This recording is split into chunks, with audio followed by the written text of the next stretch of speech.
Welcome back, students, to the second session of the second chapter that we were doing on saying please by A.G. Garnier. As we had seen in the first part of this lesson, that the writer is teaching us or explaining the importance of courtesy, politeness in our day-to-day life. It's not a legal offense to not say sorry, but as we live in the society, we are all social animals. It is very important that we are courteous with people who are around us without differentiating between the categories or to the stratas of society which they belong, whether they belong to a high class or they belong to a low class. The writer here points out, with the help of two examples, the example of a liftman and the example of the bus conductor. Let me begin with what the writer is saying here about the bus conductors. I should like to feature in this connection, my friend, the polite conductor. Now, I would like to underline the word here, polite. Polite means being kind to people. And polite conductor means a conductor who was polite. By this discriminating title, I do not intend to rebuke any other person or any other professions specifically.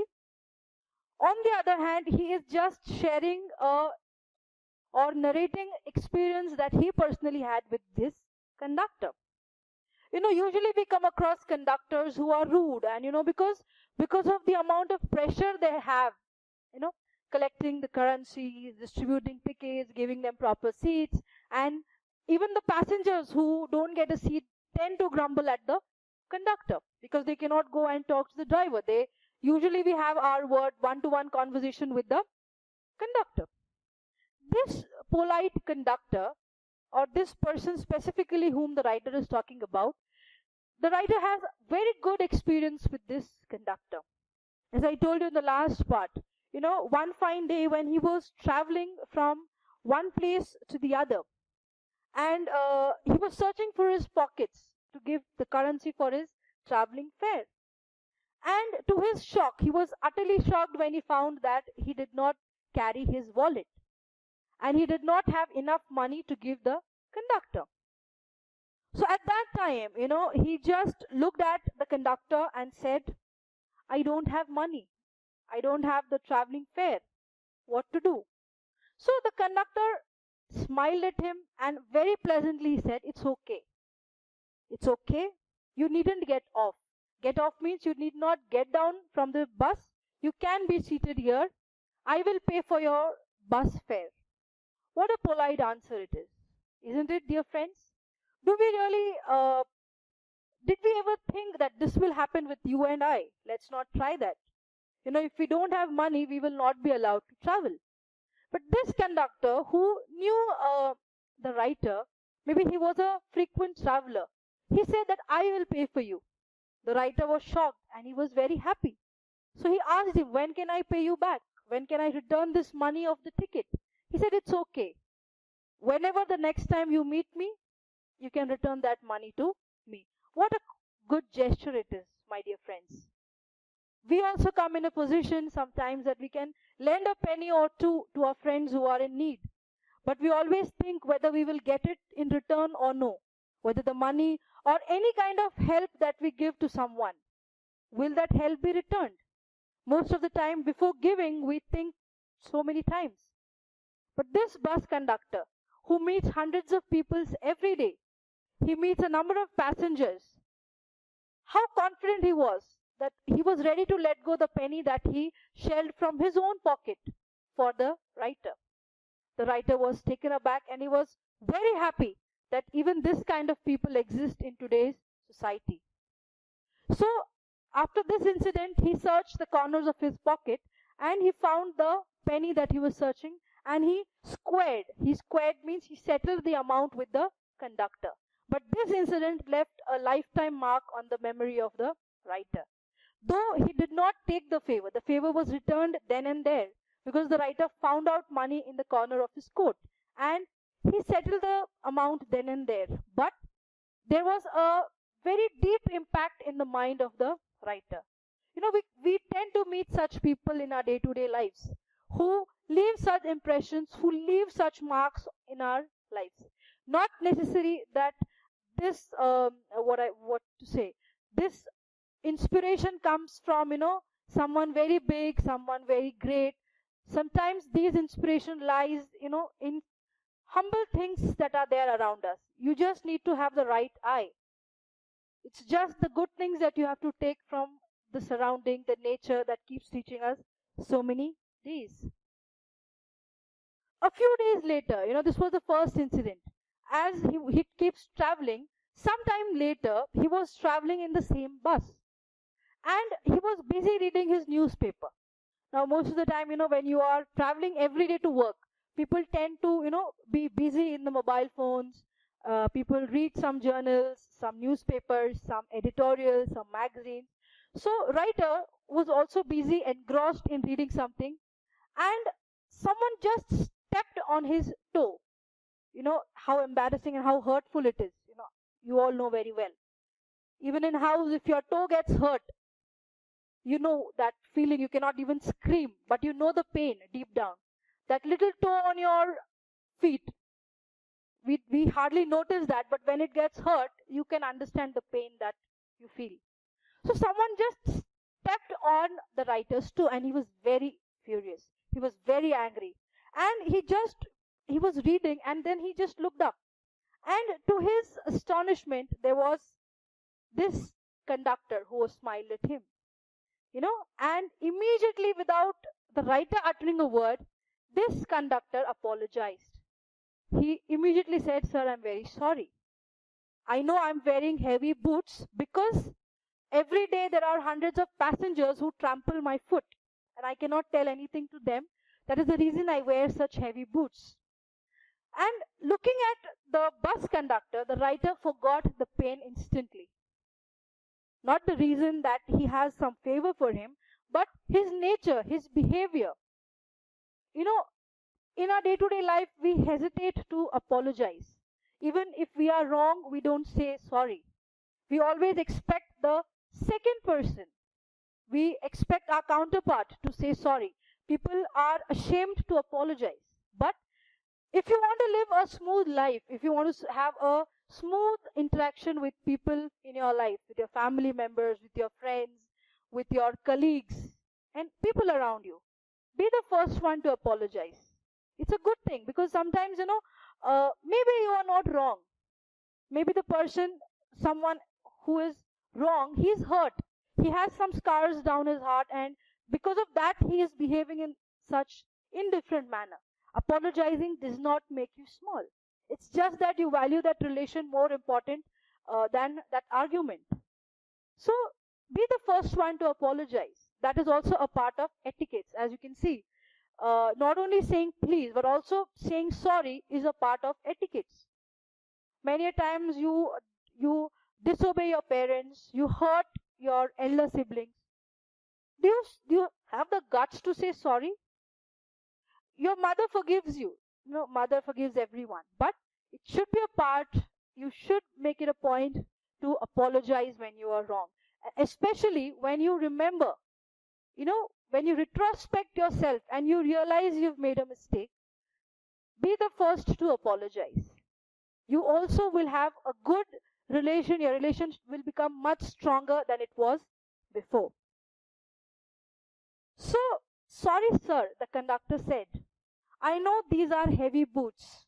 I got them because my own foot gets trod on so much." Now you all can understand how many passengers get up, get into the bus, get down from the bus, and in a busy and a packed up bus, you tend to, trample or stamp on someone's feet, especially of the conductor. He said, "I'm sorry. Hope I didn't hurt you, sir." He had hurt me, but he was so nice, and I assured him that he didn't. So what we learn here is that yes, the writer was hurt at that point of time, but with the moment that he apologized and how quick he was to apologize, the writer said, "It's okay. It's okay." He seemed to have an inexhaustible fund of patience and a gift for making the passengers comfortable. Inexhaustible means the energy that never gets over. So this energy, this positivity of the conductor just passed on to the passengers. It's just like any infection that spreads across. So this positive vibe from one person can spread to people who are around you.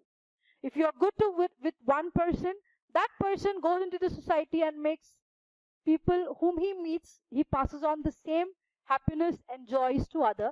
And this can be an attempt to make the society a better place to live.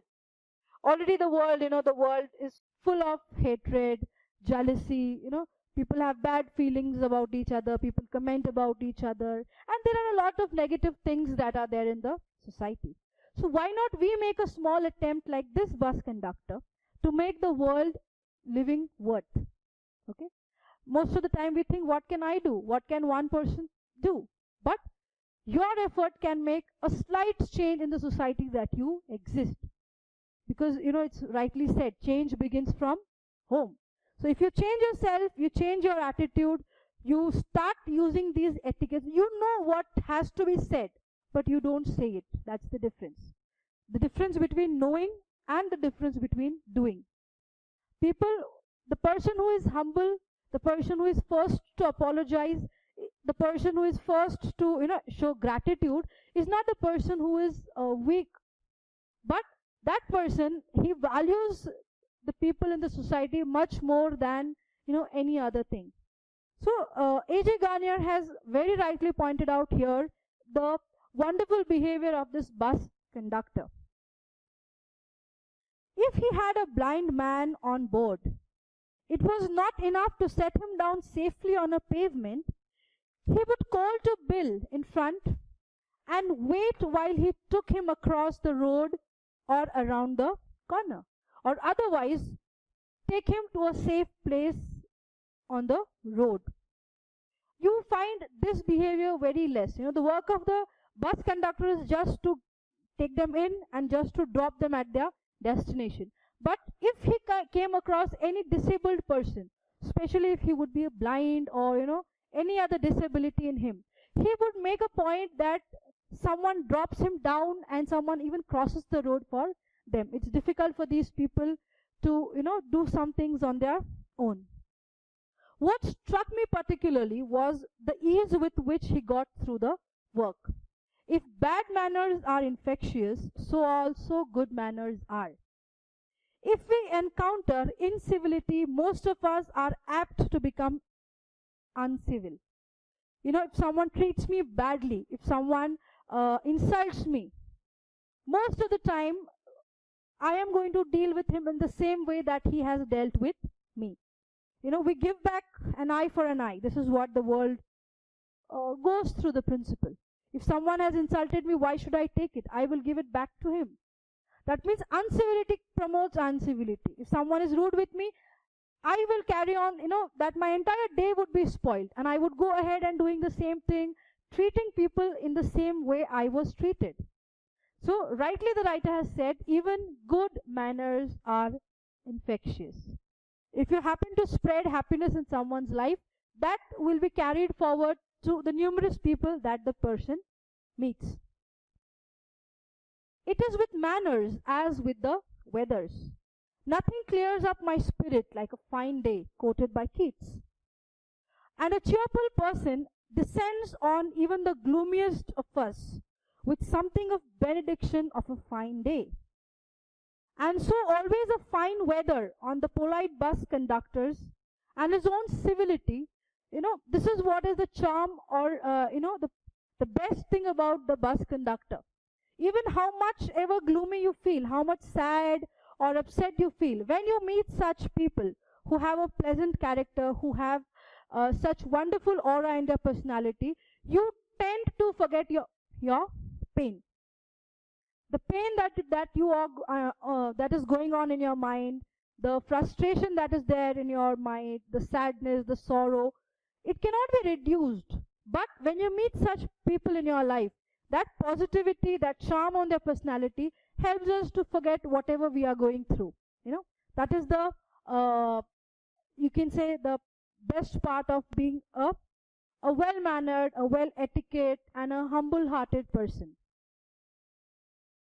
I have missed him from my bus route of late, but I hope that only means that he has carried the sunshine onto another road. Nowadays, this bus conductor does not pass the route or the road on which this writer travels. He has moved on from this road, maybe he's traveling to some other route. So before I conclude, before I come to the end of this wonderful lesson that we have read, I would also just like to point out to you, my dear friends, the polite man may lose the material advantage, but he is always having the spiritual victory. I commend to the liftman a story of Chesterfield. In his time, the London streets were without pavements of today, and a man who took the wall had the driest footing. I never give the wall to a scoundrel, said a man who met Chesterfield.